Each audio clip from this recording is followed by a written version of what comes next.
I'm going to talk a little bit about the government. I think by now we all know they're backing the millionaires with the tax loopholes and the offshore accounts, etc., etc.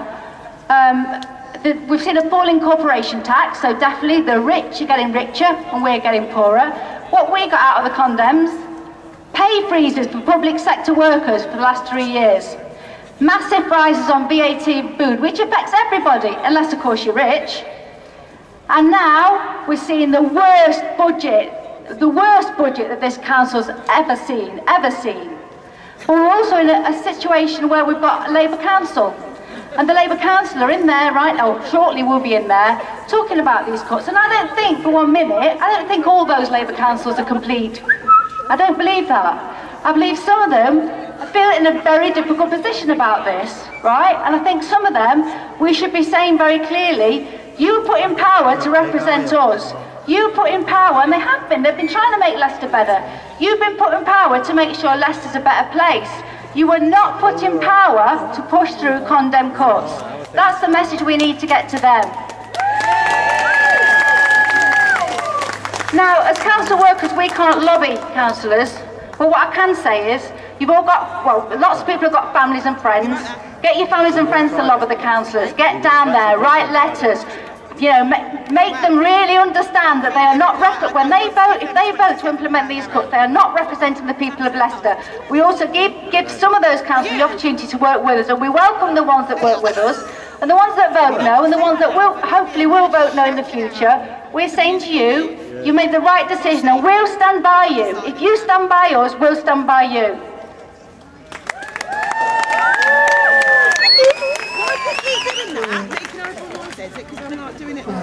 Right, I'm gonna talk a little bit about the campaign. It's a fantastic turnout today, right? But this campaign, this rally alone won't win, right?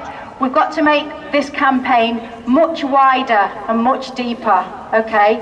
Next time I come to a rally, whether it be in Leicester or wherever, I want to see on this rally, council workers, you are here, but not enough of you.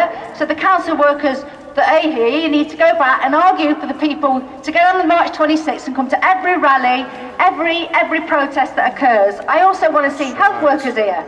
They're getting cut. Voluntary sector workers, they're getting cut. Teachers, benefits agencies workers, they're all getting cut. Refugee groups, disabled organisations, black women and self-organised groups. We need a campaign that incorporates all those different groups. That's how we're going to win this. That's how we're going to win this. You need to, every single one of us has got a responsibility to build a campaign against the cuts. Every single one of us. So you know a community group that's being cut, you get them in touch with Leicester Against the Cuts, you get them in touch with Right to Work, you get them in touch with the unison officers. The only way we're going to build this is if we build it massive.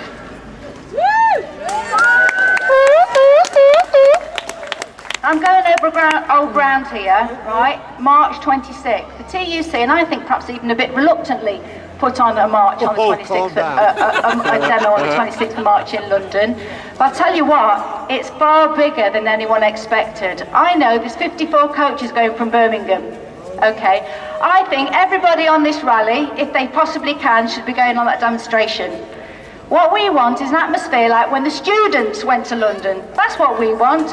We want the government to know we're here, we're not going away, and by God we're going to fight. And I'll tell you what, you're going to have to drag me out of my workplace before I'll give up on that service and the service users.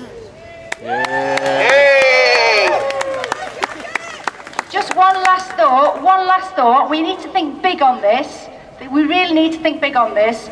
It took the Egyptians 18 days to remove a brutal dictatorship in Egypt. Just 18 days. And if it took the Egyptian 18 days, then we definitely can get rid of this government. And you get rid of this government, you stop these cuts. Thanks. Thank you, Dave. Thanks for taking my first line as well. Save the Children today have reported 1.5 million children in the UK are living in poverty. Yesterday it was announced that the Chequer received 3.7 billion more in January in tax revenue than expenditure. Yet we are here today protesting against cuts that are going to devastate this city. Why cut? The last government allowed the bankers to bring this country to its knees. Millionaire Cameron, with his sidekick Clegg, the man who sold his soul and political party for power, decided the best way to get out of this mess was to front-load cuts in spending, affecting the working man and the poor. This instead of making the bankers pay for what they had caused. Barclays' investment arm employs over 2,000 people. The average wage is in excess of £130,000. That is more than 10 Leicester City Council staff on scale 1. That's disgusting. Thank you. Thank you very much. Thank you. I'd really like to say thank you.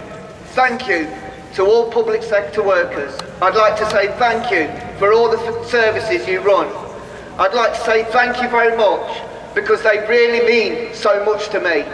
They really mean something to me. I know you probably don't know me, a lot of you don't know me, but a few years ago I was living on the streets. I spent 3 years living on the streets. I saw 3 people get murdered in front of my eyes. I was spat on. I had pint glasses full of urine thrown at me. I was kicked in the face by a police officer just because he didn't like beggars. The only reason I managed to get off the streets was because one day centre worker took notice of me. One day centre worker. One of the day centres they intend to close with these bloody cuts. This day centre worker says, why don't you go back to college? You're not stupid. You're not ignorant. Why don't you go back? So I did. And I didn't have anywhere to live. But they helped me. They helped me find somewhere to live. They helped me into a hostel where I found somewhere I could work, where I could live. I got my way to university. And because of my story, because of what I done, 2 people today are following that, coming out of drug addiction and are going to university on the access course. And I am standing here because I want other people to be like that, other people to work their way off the streets, for it is a misery. I want other people to have the chance of education. And I want to say thank you very much to all you public sector workers. Thank you. I think the strength of feeling with service users is reflected in the fact that there's so many service users here today. These service users from Douglas Beta Centre,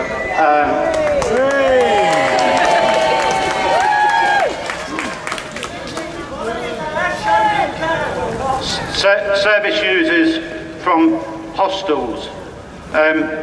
There's been a lot of rumours flying about within the homeless sector of what sort of things are going to happen, and I think after today we are obviously going to find out.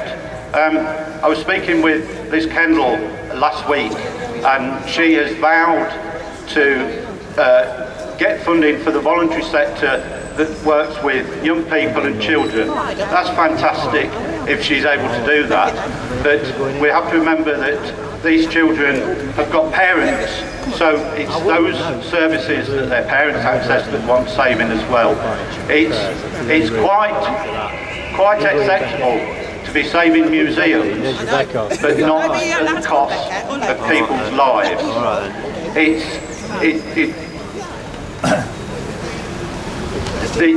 The reason that STAR has been in existence for 10 years is because it works.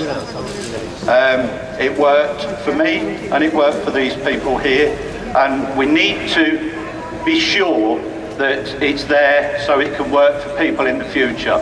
Thank you. No, vote no.